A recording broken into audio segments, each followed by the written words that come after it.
విని ఏమన్నా ఈ మధ్య కాలంలో చేసిన స్టేప్లర్‌లో గాని, ఎందుకంటే ఇనీషియల్‌గా మనం చూస్తున్నాం. మేమిద్దరం 5 ఇయర్స్ నుంచి చేస్తున్నాము.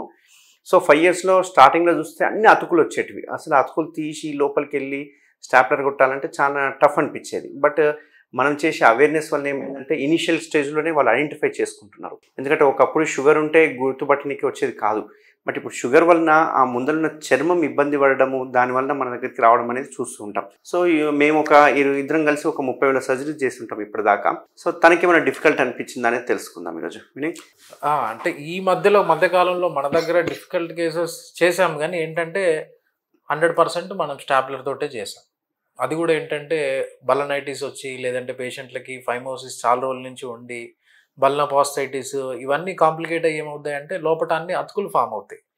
సో, మన దగ్గరకు వచ్చిన పేషెంట్‌లకి ఈజీగా వారానికి మనం కనీసం ఒక 5, 6 మందినన్నా చూస్తా ఉంటాం. సో, వాళ్ళల్లో మొత్తం అతుకులన్నీ క్లియర్ చేసి కింది వరకు మనం మంచిగా డిసెక్షన్ అనేది చేసుకొని మనము ఫైనల్‌గా వాళ్ళకి స్టాప్లర్ తోటి చేసి మంచి రిజల్ట్స్ ఇచ్చాం. అండ్ వాళ్ళు రివ్యూకి వచ్చినప్పుడు కూడా వాళ్ళ వూండ్ హీలింగ్ గానీ, వాళ్ళ రికవరీ గానీ అంతా బాగుంది. అండ్ ఫాస్ట్‌గా వాళ్ళకి రికవరీ వచ్చేసిందనమాట. సో, ఇంతకుముందు చూసుకుంటే గనక అతుకులు చాలా ఉండేటివి. బట్ ఇప్పుడొచ్చే పేషెంట్‌లు ఎంత అతుకులున్నా గానీ, మనం స్టాప్లర్ తప్ప ఓపెన్ టెక్నిక్ అనేది వాడనే వాడం. యూజే చేయం.